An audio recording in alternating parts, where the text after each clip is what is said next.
संतोष बाबू शहीद हुए थे, वहां मेजर जनरल को मार दिया। और भारत में सोना इतना ज्यादा था कि क्या हो गया, सोने की चिड़िया।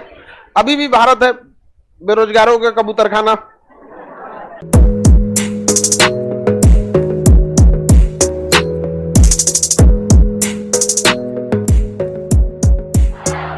भारत में भी देखिएगा बहुत सारे रेजिमेंट है सेना में। जैसे अब इसमें कुछ बहुत खतरनाक है, Naga regiment, Kumaon regiment, Gorkha regiment में तो मत पूछिए। गोरखा रेजिमेंट वालों की हाइट सबसे कम होती है, तो पहाड़ पे एकदम इजीली चढ़ जाते हैं। अब मार करने के लिए गोरखा रेजिमेंट वाले सबसे प्रमुख जाने जाते हैं वहां पे, समझ में आए ना। गोरखा जहां जाते हैं सब ना बहुत खतरनाक मारते हैं वहां पर। दुश्मन के लाश से मतलब उसके खूनवा अपने उस पर लगाते हैं। अगर तलवार निकाल दिया, खुखरी बोलते हैं। गोरखा जो होते हैं अब के समय, तो उनका जो हथियार होता है ना, उसे क्या कहा जाता है, खुखरी कहता है। इस टाइप का लिए रहते हैं खुखरी। अभी इससे अगर निकाल दिए तो आज के वक्त में भी 2022 में भी अगर खुखरी निकाल दिया तो किसी ना किसी को मारेगा वो। मतलब खुखरी निकल गया तो बिना खून पिए नहीं जाने वाला। आज के डेट में भी 2000 इतना 21वीं सदी में भी अगर वो खुखरी निकाल दिया नहीं तो अपने खून लगाएगा। तो कहता आपन लगेलो तो मार देते तो दूसरा के आपने। गुरखा इतने खतरनाक होते हैं। एक गुरखा सैनिक था, मतलब छुट्टी पे ट्रेन में जा रहा था। ट्रेन में कुछ लुटेरे घुस गए, सब लगभग 20-22 की संख्या में लूटने लगे सब। इसका भी सामान छीन लिया सब। तो ये भी कहा कि भाई बहादुरी और समझदारी में अंतर होता है ना। अब क्यों जी, हम ट्रेन में चल रहे हैं, ट्रेन में तो एक दो आदमी के दिमागो काम नहीं करता है, इन्ने सीट उन्ने सीट, भागेंगे किधर से, लड़ जाएगा उसी में, भीड़ भाड़ दुनिया भर का, वो भी चलते स्पीड, उन्होंने अपना भी सामान दे दिया। लेकिन वो लुटेरे कुछ देर बाद लूटपाट करने लगे, एक महिला का छेड़खानी करने लगे।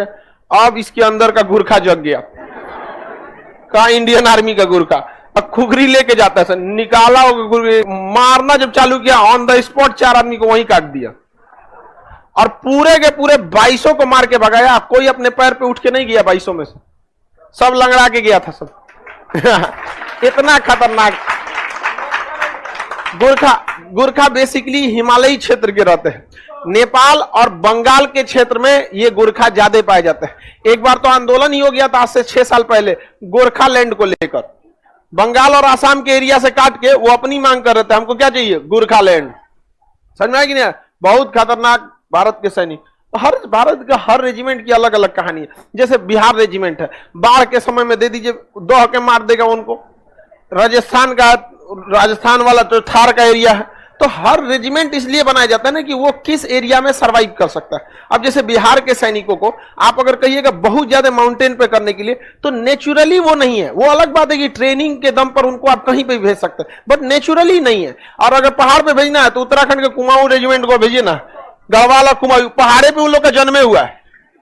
उत्तराखंड के लोग जन्म लेते पहाड़े देखवे किया है, तो उनके लिए क्या है, कंपेरेटिवली इजी है।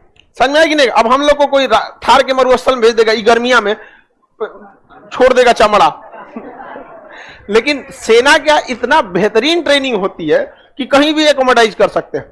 याद कीजिए आज से 2 साल पहले जून 2020 कर्नल संतोष बाबू बिहार रेजिमेंट के थे, गए थे बात करने ना, रात 2 बजे मार दिया था कर्नल संतोष बाबू को लाठी से। यहाँ पे उनके सर पे बहुत ज्यादा इंजरी कर दिया था, उनकी आकस्मिक वहां पे जो चोट ज्यादा लग गई वो शहीद हो गए। अब लगभग भारत से 4-5 और अन्य जवान ऑन द स्पॉट शहीद हुए थे। और वहां ड्यूटी पे थे कौन, बिहार रेजिमेंट और सिख रेजिमेंट। ऊपर से आदेश आया था कि भाई 1996 का समझौता है कि हम लोग को क्या नहीं करना है, मार नहीं करना है। और वहां था बिहार रेजिमेंट वाला, कहा कि ठीक है समझौता। मारा रतिया 2 बजे घुस के चाइना वाले को 40 को मार के गिरा दिया। वहां पर हमारे कर्नल संतोष बाबू शहीद हुए थे, वहां मेजर जनरल को मार दिया।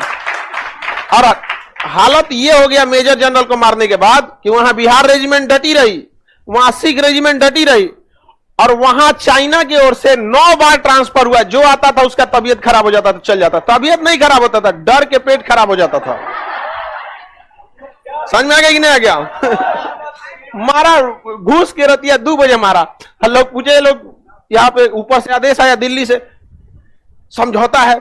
हम थोड़े समझौता किए हैं, समझौता आप लोग किए हैं। यहाँ पे हमारे कर्नल को मारेंगे, समझौता देखेंगे। मारा सब विकेट पे जाली बांध के, तो कटीला तार होता है ना, और कटीला तार से मारिएगा तो कैसे होगा, तो विकेट ले लिया और उस पर बांध दिया कौन, कटीला तार। मारा एक को जनरल सब जना उधिया गए यहाँ पे। हम नाम भी बताते सबका, लेकिन ससुरा हमको जीएस याद हो गया, लेकिन चाइनीजों का नाम ना याद होता।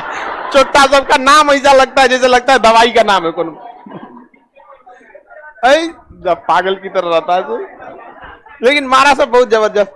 तो अभी क्या है ना कि भारत में हर रेजिमेंट ने अपना योगदान दिया, चाहे वो महार रेजिमेंट हो, सिख रेजिमेंट हो, चाहे वो लाइट इन्फेंट्री हो, राजपूताना रेजिमेंट हो, राष्ट्रीय राइफल हो, पैरासूट, हर। तो हम ये नहीं कह सकते कि कौन रेजिमेंट अच्छा है कौन खराब है, सबने अपना अपना काम किया अपनी जगह। लेकिन उस समय का सबसे आगे कौन रेजिमेंट था?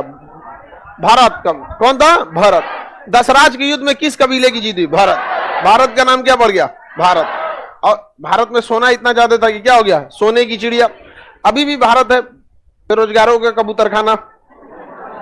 आगे बढ़ जाए, किसी को कोई दिक्कत नहीं।